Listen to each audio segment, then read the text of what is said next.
The model of instruction that I chose was station rotation, and I did a unit on Inference, and it's all on Canvas.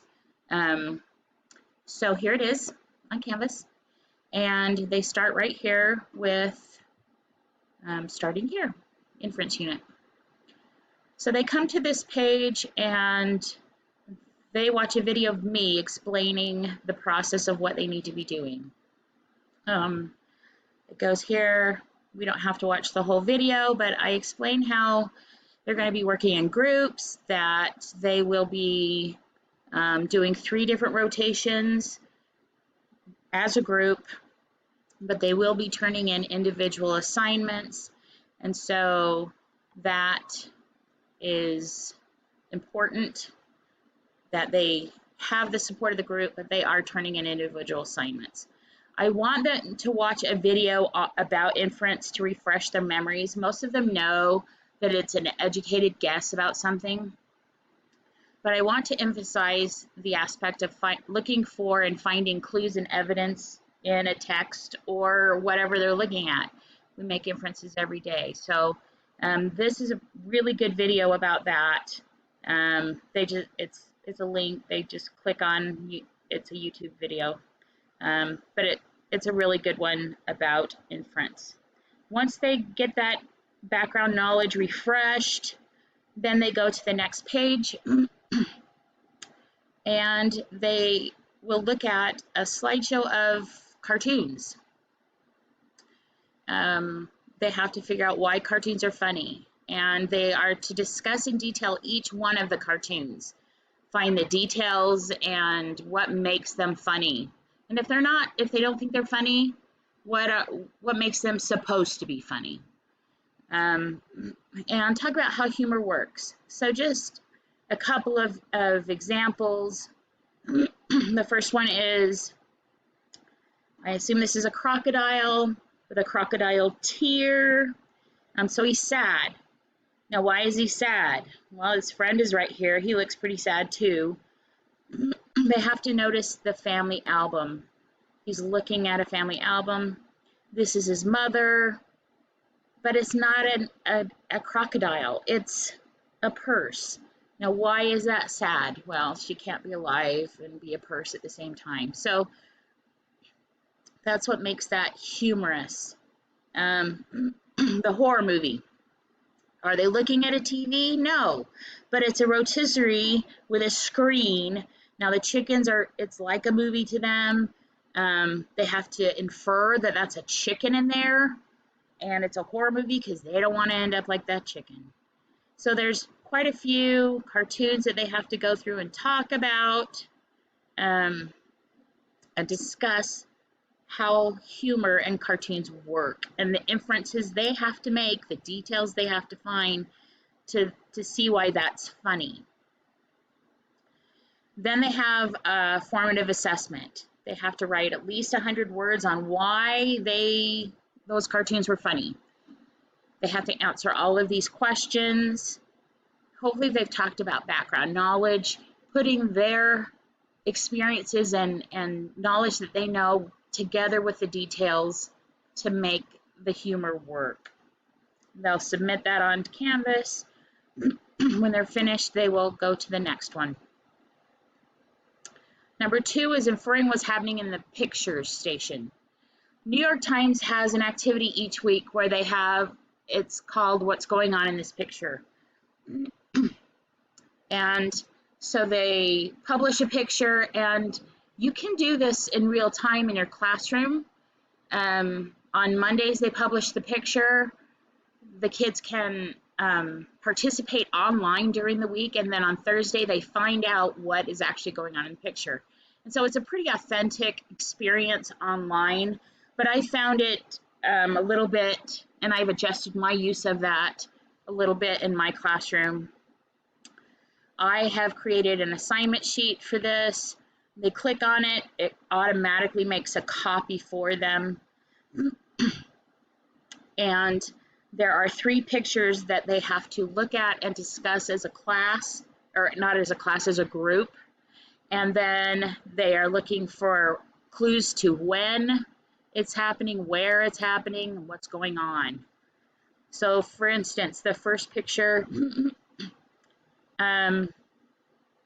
they look at it and the first thing that jumps out is the fact that people are wearing masks. So maybe this is happening during COVID. They have some balloons. It looks like they can't go in.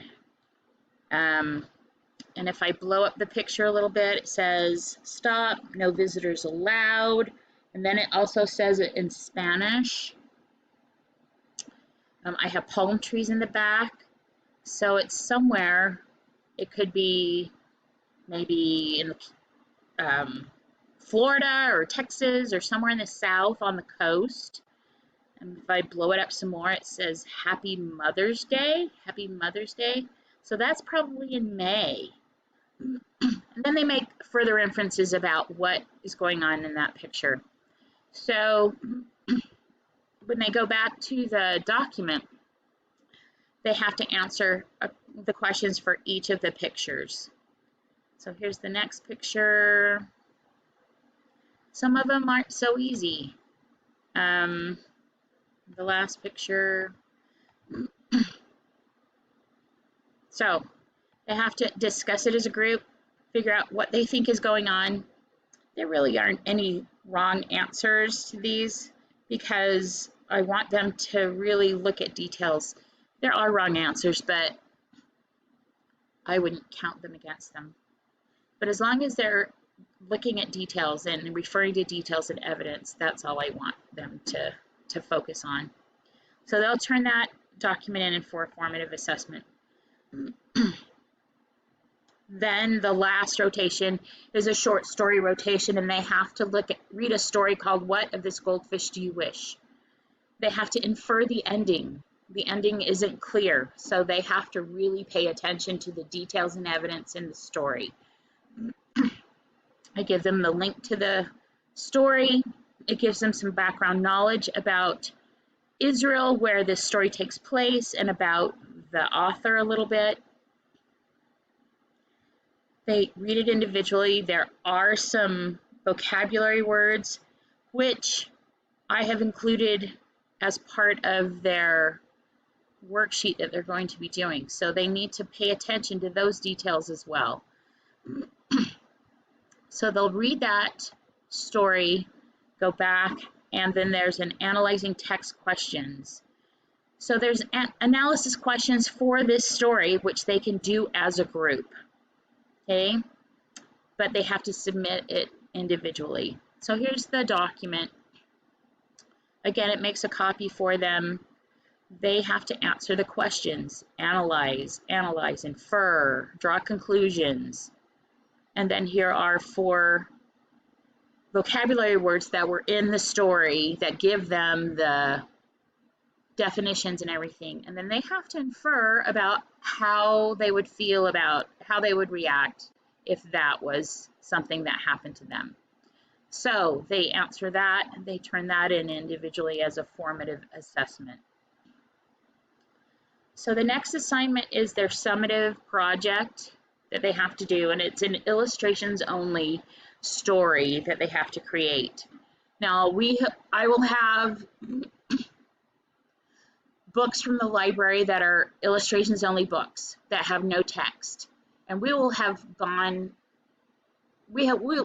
read some together as a class at that point, and they will be in the classroom at that time. I give them access to a computer program called Story Jumper. Here's a tutorial for that if they want to create their storybook online. It's not a difficult program. There is a little bit of a learning curve, so that is an option, but some of them might be familiar with it from elementary school. Some of them might have another program that they're familiar with that they might opt to use, but they also can draw it on paper. So they have to do at least 10 pages of illustrations for their book. If they do it on Story Jumper or another program, they can just provide the link in and turn that in as an assignment. Otherwise, they can turn in the pages that they draw on paper. There is the rubric that I have provided for them for this assignment. If they do an original story, they have the ability to have more points. They can use another story that they already know, like Little Red Riding Hood or The Three Bears or anything like that, but they won't get as many points as if they create an original story. But this gives them a lot of options, and I think it's, as long as the story makes sense and it flows and it has all of the elements of a story and makes sense and gives the reader enough clues in the drawings, in the illustrations, to tell them what's going on, they will do very well. So that is my unit. I hope you enjoyed it. Thanks so much for listening.